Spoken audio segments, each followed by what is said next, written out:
খন্দকের যুদ্ধ। মদিনা থেকে বেরিয়ে খাইবার গিয়ে বনু নাজির গোত্রের লোকেরা ইসলামের বিরুদ্ধে এক বিরাট ষড়যন্ত্রে লিপ্ত হলো। তারা আশেপাশের গোত্রগুলিকে মুসলমানদের বিরুদ্ধে উত্তেজিত করে তুলল। মক্কায় গিয়ে কুরাইশদেরকে তারা যুদ্ধের জন্য প্রস্তুত করল এবং এই মর্মে প্রস্তাব দিল যে সবাই মিলে একসঙ্গে হামলা করলে এই নয়া আন্দোলনকে খুব সহজে ধ্বংস করে দেওয়া যাবে। কুরাইশরা এইরূপ প্রস্তাবের জন্য আগেই প্রস্তুত ছিল। অবশেষে ইহুদি ও কুরাইশদের সমব্যয়ে প্রায় 10,000 লোকের এক বিরাট বাহিনী গঠিত হলো। হযরত মুহাম্মদ সাল্লাল্লাহু আলাইহি সাল্লাম মদিনা আক্রমণের এই বিপুল আয়োজন সম্পর্কে সাহাবীদের সঙ্গে পরামর্শ করলেন। হযরত সালমান ফার্সি রাদিয়াল্লাহু আনহু পরামর্শ দিলেন যে এত বড় বাহিনীর সঙ্গে খোলা ময়দানে মোকাবিলা করা সমীচীন হবে না। আমাদের সৈন্যদেরকে কোনো নিরাপদ স্থানে থাকতে হবে এবং দুশমনরা যাতে সরাসরি হামলা করতে না পারে সেজন্য চারিদিকে পারিখা অর্থাৎ খন্দক কেটে নিতে হবে। এই অভিমতটি সবার মনোপুত হলো এবং পারিখা খননের প্রস্তুতি চলতে লাগলো। খননের প্রস্তুতি। মদিনার 3 দিক ঘরবাড়ি খেজুর বাগান দ্বারা পরিবেষ্টিত, আর একদিক মাত্র উন্মুক্ত ছিল। হযরত সাল্লাল্লাহু আলাইহি সাল্লাম 3000 সাহাবী নিয়ে সেই উন্মুক্ত দিকেই পরিখা খননের আদেশ দিলেন। 5ম হিজরির 8ই জিলকদ এই খনন কার্য শুরু হলো। হযরত সাল্লাল্লাহু আলাইহি সাল্লাম পরিখার উদ্বোধন করলেন এবং প্রতি 10 জন লোকের মধ্যে 10 গজ ভূমি বণ্টন করে দিলেন। পরিখার প্রস্থ 5 গজ এবং গভীরতা 5 গজ। 20 দিনে 3000 মুসলমান এ বিরাট পরিখা খনন করে ফেললেন। পরিখা খননকালে হযরত সাল্লাল্লাহু আলাইহি সাল্লাম সকল লোকেদের সঙ্গে কাজে ব্যস্ত রইলেন। ঘটনাক্রমে এক জায়গায় একটি বিরাটকায় পাথর সামনে পড়ল। সেটিকে কোনো প্রকারেই ভাঙা যাচ্ছিল না। হযরত সাল্লাল্লাহু আলাইহি সাল্লাম সেখানে গিয়ে এরূপ জোরে কোদাল মারলেন যে পাথরটি ভেঙে চুরমার হয়ে গেল। এই ঘটনাও নবী করিম সাল্লাল্লাহু আলাইহি সাল্লামের একটা বিশিষ্ট মুজেজা। কাফেরদের হামলা। কাফেরদের সৈন্যবাহিনী 3 দলে বিভক্ত হয়ে 3 দিক থেকে মদিনার ওপর হামলা করল। এই হামলা ছিল অত্যন্ত তীব্র। কোরআন পাকে নিম্নোক্ত ভাষায় এই হামলার চিত্র আঁকা হয়েছে। যখন দুশমনরা উপর অর্থাৎ পূর্ব এবং নিচের অর্থাৎ পশ্চিম দিক থেকে তোমাদের ওপর ঝাঁপিয়ে পড়ল, যখন চক্ষু ফেটে সবার উপক্রম হলো এবং কলিজা মুখের কাছে আসতে লাগলো, আর তোমরা খোদা সম্পর্কে নানারূপ সন্দেহ করতে লাগলে, ঠিক তখন মুসলমানদের পরীক্ষার সময় এলো এবং তীব্রভাবে ভূকম্পন সৃষ্টি হলো। সূরা আহজাব আয়াত 10 থেকে 11। এটা ছিল বাস্তবিকই অত্যন্ত কঠিন পরীক্ষার সময়। একদিকে প্রচণ্ড শীতকাল, খাদ্যদ্রব্যের অভাব, উপর্যুপরি কয়েক বেলা অনশন, না আছে রাতে নিদ্রা আর না আছে দিনে বিশ্রাম। প্রতিটি মুহূর্তে জীবনের ভয়, মালমাত্তা, সন্তানাদি দুশমনের আঘাতের মুখে, আর অন্যদিকে বেসুমার শত্রু সৈন্য। এমনিতরে সংকট অবস্থায় যাদের ঈমান ছিল সাচ্চা ও সুদৃঢ়, কেবল তারাই সত্যের পথে অবিচল থাকতে পেরেছিল। দুর্বল ঈমানদার ও মুনাফিকগণ এ পরিস্থিতির আদৌ মোকাবিলা করতে পারছিল না। বরং মুসলমানদের সংগঠনে যেসব মুনাফিক অনুপ্রবেশ করেছিল তারা এ সময় খোলাখুলিভাবে আত্মপ্রকাশ করল। তারা বলতে শুরু করলো, আল্লাহ ও তার রসুল আমাদের কাছে বিজয় ও সাহায্যের ওয়াদা করেছিলেন, তা সম্পূর্ণ ধোঁকা। আহজাব আয়াত 12। এর পাশাপাশি তারা নিজেদের জান বাঁচানোর জন্য নানারূপ বাহানা তালাশ করতে লাগলো এবং বলতে লাগলো, হে মদিনাবাসী, ফিরে চলো, আজ আর তোমাদের রক্ষা নেই। তারা নবী করিম সাল্লাল্লাহু আলাইহি সাল্লামের সামনে এসে বলতে শুরু করলো, আমাদেরকে ঘরবাড়িতে আত্মরক্ষা করার অনুমতি দিন, আমাদের ঘরবাড়ি সম্পূর্ণ অরক্ষিত। সূরা আহজাব আয়াত 14। কিন্তু যাদের ভেতর যথার্থ ঈমান ছিল এবং যারা ঈমানের দাবিতে ছিল সত্যবাদী, এ সময় তাদের অবস্থা ছিল সম্পূর্ণ ভিন্ন। তারা কাফেরদের সৈন্য সামন্ত দেখে স্বতঃস্ফূর্তভাবে বলে উঠল, আল্লাহ এবং রসুল তো আমাদের সঙ্গে এরই ওয়াদা করেছিলেন। পরন্তু এ অবস্থা দেখে তাদের ভেতর ঈমানের ভাবধারা আরও সতেজ হয়ে উঠল এবং অধিকতর অনুগত্য ও অজ্ঞানুবর্তিতার জন্য তারা প্রস্তুত হলো। এই কঠিন অবস্থায় তাদের ভেতর অনুপরিমাণও পরিবর্তন করতে পারল না। সূরা আহজাব আয়াত 22 থেকে 23। দুশমনরা প্রায় মাসাধিককাল মদিনা অবরোধ করেই রইল। এই অবরোধ এত কঠিন ছিল যে মুসলমানদেরকে একাধিক্রমে 3-4 বেলা পর্যন্ত অনশনে কাটাতে হলো। এভাবে অবরোধ অত্যন্ত কঠিন ও বিপজ্জনক রূপ পরিগ্রহ করল। কিন্তু তা সত্ত্বেও অবরোধকারীরা কিছুতেই পরীক্ষা পার হতে পারল না। এ কারণে তারা অপর পারেই অবস্থান করতে লাগল। হযরত সাল্লাল্লাহু আলাইহি সাল্লাম তার সৈন্যদেরকে পারিখার বিভিন্ন স্থানে মোতায়েন করলেন। কাফেররা বাহির থেকে পাথর ও তীর ছুঁড়তে লাগলো। এদিক থেকেও তার প্রত্যুত্তর দেওয়া হলো। এরই ভেতর বিক্ষিপ্তভাবে দু একটি হামলাও চলতে লাগলো। কখনো কখনো কাফেরদের আক্রমণ এত তীব্রতর রূপ ধারণ করতে লাগলো যে তাদেরকে পরীক্ষার এপার থেকে প্রতিহত করার জন্য পূর্ণ দৃঢ়তার সাথে মোকাবিলা করতে হলো। এমনকি এর ফলে দু একবার নামাজ পর্যন্ত কাজা হয়ে গেল। আল্লাহর সাহায্য। অবরোধ যত দীর্ঘায়িত হলো, হানাদারদের উৎসাহ ততটা হ্রাস পেতে লাগলো। 10,000 লোকের খানাপিনার ব্যবস্থা করা মোটেও সহজ কাজ ছিল না। তদুপরি ছিল প্রচণ্ড শীত। এরই মধ্যে একদিন এমনই প্রচণ্ড বেগে ঝড় বইল যে কাফেরদের সমস্ত ছাউনি উড়ে গেল। তাদের সৈন্য সামন্ত ছিন্ন ভিন্ন হয়ে গেল। তাদের ওপর যেন খোদার মূর্তিমান আযাব নেমে এলো। আর স্বাভাবিকই আল্লাহ তাআলা মুসলমানদের জন্য রহমত এবং কাফেরদের জন্য আযাব হিসেবে এই প্রচণ্ড ঝড় প্রেরণ করেছিলেন।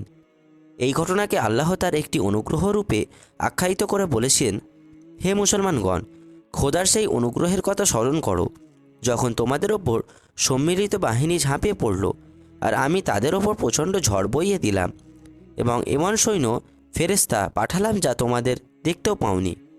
সূরা আহজাব আয়াত 9। তাই কাফেরগণ এই পরিস্থিতি মোকাবিলা করতে পারল না। তাদের মেরুদণ্ড ভেঙে পড়ল। অবস্থা বেগতিক দেখে ইহুদিরা আগেই কেটে পড়েছিল। এখন বাকি রইল শুধু কুরাইশরা। তাই তাদের ফিরে যাওয়া ছাড়া গত্যন্তর রইল না।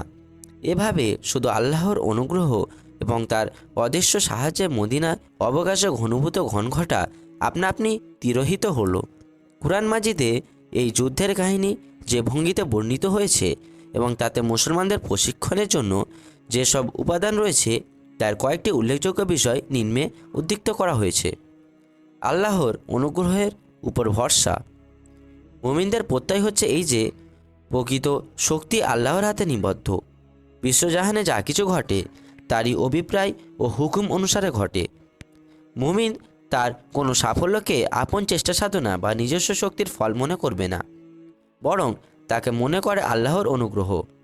দৃষ্টান্তস্বরূপ বলা যায়, খন্দক যুদ্ধের সময় 10,000 কাফের সৈন্য 3,000 মুসলমানের কোনো ক্ষতি করতে পারল না, বরং তাদেরকে দিশাহারা হয়ে ফিরে যেতে হলো। এই পরিস্থিতিকে কিছু মুসলমান হয়তো নিজেদের চেষ্টা তদবিরের ফল মনে করতে পারত, আর চেষ্টা তদবির নিয়েই বড়াই করা একটি মোক্ষম সুযোগ ছিল। কিন্তু আল্লাহ তাআলা তাদেরকে এই দুর্বলতা থেকে বাঁচানোর জন্য পূর্বাহ্নে ইরশাদ করলেন, হে ঈমানদারগণ, আল্লাহর সেই অনুগ্রহের কথা স্মরণ করো যখন তোমাদের ওপর সম্মিলিত বাহিনী ঝাঁপিয়ে পড়ল এবং আমরা তাদের ওপর প্রচণ্ড ঝড় বইয়ে দিলাম আর এমন সৈন্য পাঠালাম যা তোমরা দেখতেও পাওনি। সূরা আহজাব। বস্তুত ইসলামী আন্দোলন অনুবর্তীদের জন্য এরূপ নৈতিক প্রশিক্ষণই একান্ত প্রয়োজন। তাদের প্রতি মুহূর্তে এটা স্মরণ করা আবশ্যক যে প্রতিদিনের শক্তি যতই বড় হোক না কেন, তারা শুধু আল্লাহর অনুগ্রহের উপর ভরসা করবে এবং তাকে সমস্ত কাজের নিয়ামক মনে করে দিন ইসলামের প্রচেষ্টার জন্য সর্বাত্মক চেষ্টা চালিয়ে যেতে থাকবে। মানুষের ইমানের পরীক্ষা হয় দুঃখ কষ্টের সময়। তখন সে নিজে যেমন নিজের অবস্থার উপলব্ধি করতে পারে, তেমনি অপরেও আন্দাজ করতে পারে যে এ পথে কতখানি অবিচল থাকতে সক্ষম। স্বাভাবিক অবস্থায় বহু লোক সম্পর্কে এটা অনুমান করা যায় না যে উদ্দেশ্যের প্রতি স্বাভাবিক ভালোবাসা ও জীবনপণ করা সংকল্পে তারা স্বাভাবিকই কতটা প্রস্তুত, বরং কখনো তারা নিজেরাই নিজেদের সম্পর্কে ধোঁকায় পড়ে থাকে। কিন্তু যখন কোনো সংকটকাল আসে তখন আসল ও মেকির পার্থক্য অত্যন্ত স্পষ্ট হয়ে ওঠে। খন্দক যুদ্ধে এই কাজটি করেছে। মদিনার মুসলমানদের দলে এক বিরাট সংখ্যক মোনাফিক ও মেকি ইমানদার ঢুকে পড়েছিল। তাদের সত্যিকার পরিচয়টা সাধারণ মুসলমানদের সামনে উদ্ঘাটন করার প্রয়োজন ছিল। তাই এই সংকটের মাধ্যমে তাদের মুখোশটি খসে পড়ল। ক্রমাগত পরীক্ষা খনন করা, খানাপিনা ও আরাম আয়েশ ত্যাগ করে রাত দিন একাকার করে দেওয়া এক বিরাট বাহিনী মোকাবিলার জন্য জীবন হাতে নিয়ে তৈরি হয়ে থাকা, সর্বোপরি 20-22 দিন পর্যন্ত ক্রমাগত ভীতি ও শঙ্কার মাধ্যমে রাতের ঘুম, দিনের বিশ্রাম হারাম করে দেওয়া কোনো সহজ কাজ ছিল না। যাদের দিলে সাচ্চা ইমানের অভাব ছিল তারা এই সংকটের মোকাবিলা করতে পারল না। তাদের অনেকেই বরং বলতে লাগলো, রসুল আমাদের কাছে বিজয় ও সাহায্যের ওয়াদা করেছিলেন, কিন্তু এখন তো দেখছি হাওয়া ঘুরে যাচ্ছে। আমরা বুঝতে পেরেছি আল্লাহ ও রসুল আমাদের কাছে যে ওয়াদা করেছিলেন তা নিছক একটি ধোঁকা মাত্র। সূরা আহজাব। কিন্তু লোকে নানা রকম বাহানা তালাশ করছিল। তারা আপন ঘরবাড়ি হেফাজত বাহানায় ময়দান থেকে সরে পড়ল। পক্ষান্তরে যেসব আল্লাহর বান্দা সাচ্চা ইমানের অধিকারী ছিল, তারা এই অবস্থায় স্বতন্ত্র ভূমিকা গ্রহণ করলো। তারা শত্রু সৈন্যদের এগিয়ে আসতে দেখে বলতে লাগলো, ঠিক ঠিক, এমনই অবস্থার কথা আল্লাহ এবং রসুল আমাদেরকে আগেই জানিয়েছিলেন। আল্লাহ ও রসুল তো এরই ওয়াদা করেছিলেন আমাদের কাছে। আল্লাহ ও রসুল তো সত্য কথাই বলেছেন। এ অবস্থায় তাদের ভেতর ইমানের শক্তি আরও বৃদ্ধি পেল এবং তারা অধিকতর অনুগত্য ও ফরমা বরদারির জন্য প্রস্তুত হলো। সূরা আহজাব। দুর্বলের উৎস। জান ও মালের ক্ষতির ভয় হচ্ছে মানুষের সবচাইতে বড় দুর্বলতা, বরং বলা চলে সমস্ত দুর্বলতার মূল উৎস। আল্লাহ সত্তা ও তার গুণাবলী সম্পর্কে ইসলামে যে ধরনের ঈমান আনার দাবি জানায়, তাতে মূলগতভাবে এই আকিদা সামিল হয়েছে যে জীবন, মৃত্যু, লাভ, ক্ষতি ইত্যাদি সব কিছুই আল্লাহর হাতে নিবদ্ধ। অপর কোনো শক্তি মৃত্যুকে বিলম্বিত করতে পারে না। এমনই প্রত্যয় এবং এমনই ঈমান হচ্ছে শক্তির মূল ভিত্তি। এই ভিত্তি যতটাই দুর্বল হবে, মুসলমানের প্রতিটি কাজে ততটা দুর্বলতা প্রকাশ পাবে। তাই এই দুর্বলতাকে দূর করার জন্যে স্পষ্টভাবে জানিয়ে দেওয়া হলো, হে নবী, এদেরকে বলে দিন যে তোমরা যদি মৃত্যু বা হত্যার ভয়ে পালাতে চাও তো পালিয়ে দেখো। এরূপ পলায়নে তোমাদের কোনো ফায়দা হবে না। তাদেরকে আরও বলে দিন যে তারা করে দেখুক, আল্লাহ যদি তাদের কোনো ক্ষতি করার সিদ্ধান্ত নেন তাহলে তাদেরকে আর কে বাঁচাতে পারে? আর যদি আল্লাহ সিদ্ধান্ত নেন তাদের জন্য উপকার করার, তাহলে তাকে আর কে প্রতিরোধ করতে পারে? তাদের স্মরণ রাখা উচিত যে আল্লাহ ছাড়া তারা আর কাউকে না পাবে পৃষ্ঠপোষক আর না পাবে মদতগার। কারো অন্তরে যদি ইমানি প্রত্যয় বর্তমান থাকে, তাহলে আর তার পিছু হটার কী কারণ থাকতে পারে?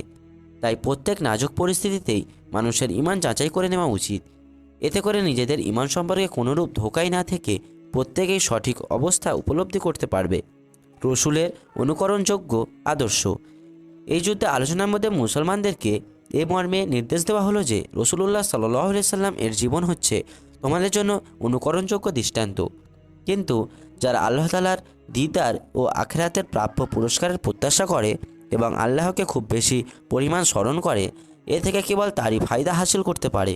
এর সঙ্গে ইসলামপন্থীদের হিম্মত বজায় রাখা, চরম সংকটকালে তাদের অন্তরকে মজবুত রাখা এবং পূর্ণধৈর্য, সংকল্প, খোদা নির্ভরতা ও ধৈর্যশীলতার নমুনা পেশ করা হলো। যারা আল্লাহর দিনকে কায়েম করতে ইচ্ছুক এবং এ উদ্দেশ্যই এ পথের অগ্রপথিক, খোদার যেসব বান্দার জন্য এ আদর্শ কিয়ামত পর্যন্ত অনুকরণযোগ্য হয়ে থাকবে, তাই জীবনের প্রতিটি ক্ষেত্রেই এ আদর্শ তাদের সামনে রাখা উচিত, কারণ এই হচ্ছে তাদের জন্য প্রকৃত আলোকবর্তিতা। বনু কুরাইজার ধ্বংস। ইতিপূর্বে বিস্তৃত হয়েছে যে হযরত সাল্লাল্লাহু আলাইহি সাল্লাম মদিনায় আসার পর ইহুদিদের বিভিন্ন গোত্রের সঙ্গে চুক্তি সম্পাদন করেন। প্রথম দিকে কিছুদিন ইহুদিরা যেসব চুক্তির ওপর অটল থাকলেও অত্যল্প দিনের মধ্যে তারা বেপরোয়াভাবে চুক্তি ভঙ্গ করতে লাগলো। এর ফলে তাদের বনু নাজির গোত্রে মদিনা থেকে বহিষ্কার করে দেওয়া হয়েছিল। কিন্তু বনি কুরাইজার আবার চুক্তি সম্পাদনা করলো এবং হযরত সাল্লাল্লাহু আলাইহি সাল্লাম তাদেরকে শান্তপূর্ণভাবে আপন কেল্লায় থাকার অনুমতি দিলেন। খন্দক যুদ্ধের সময় ইহুদি গোত্রগুলি বনু কুরাইজাকে মুসলমানদের বিরুদ্ধে উস্কিয়ে দিল এবং তারাও এ যুদ্ধে শত্রুপক্ষে যোগদান করল। তারা হযরত সাল্লাল্লাহু আলাইহি সাল্লামের সঙ্গে সম্পাদিত চুক্তির কোনো মর্যাদাই রাখল না। তাই খন্দকের ঘনঘাটা কেটে যাওয়ার পরই হযরত সাল্লাল্লাহু আলাইহি সাল্লাম সর্বপ্রথম বনু কুরাইজার প্রতি দৃষ্টি নিবদ্ধ করলেন এবং তাদেরকে এই বিশ্বাসঘাতকতার জন্যে যথাযথ শাস্তি দেওয়ার সিদ্ধান্ত নিলেন।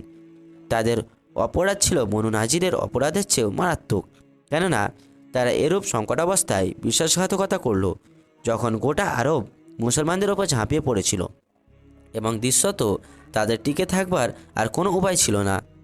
এই পরিস্থিতিতে তারা মুসলমানদের সাথে স্বতঃপ্রবৃত্ত হয়ে চুক্তি সম্পাদনা করে তাদেরকে নিশ্চিন্ত করেছিল। আবার দুঃসময় আসা মাত্র সে চুক্তি নির্মমভাবে লঙ্ঘন করে তারা মুসলমানদের নাস্তানাবুদ করার উদ্দেশ্যে শত্রুদের সঙ্গে গিয়ে হাত মেলালো। এভাবে নিজেদের আচরণ দ্বারাই বনু কুরাইজা এটা প্রমাণ করে দিয়েছিল যে তারা মুসলমানদের পক্ষে প্রকাশ্য শত্রুর চেয়ে বেশি মারাত্মক। তাই নবী করিম সাল্লাল্লাহু আলাইহি সাল্লাম তাদের কেল্লা অবরোধ করলেন। অবরোধ প্রায় 1 মাস কাল অব্যাহত থাকলো। অবশেষে বাধ্য হয়ে তারা আত্মসমর্পণ করল। অতঃপর তাদের ধর্মগ্রন্থ খোদা তাওরাতের বিধি মোতাবেক এই মর্মে ফালসাল্লা করা হলো যে তাদের সমস্ত যুদ্ধপরাজয়ী লোক হত্যা করা হবে এবং বাকি লোকেদের বন্দী করে রাখা হবে। এছাড়া তাদের সমস্ত মালপত্র বাজেয়াপ্ত করা হবে। এই ফয়সালা অনুসারে প্রায় 400 লোককে হত্যা করা হলো। এর মধ্যে একজন মহিলাও ছিল। তার অপরাধ ছিল এই যে সে কেল্লার প্রাচীরের ওপর থেকে পাথর মেরে একজন মুসলমানকে হত্যা করেছিল। ধন্যবাদ।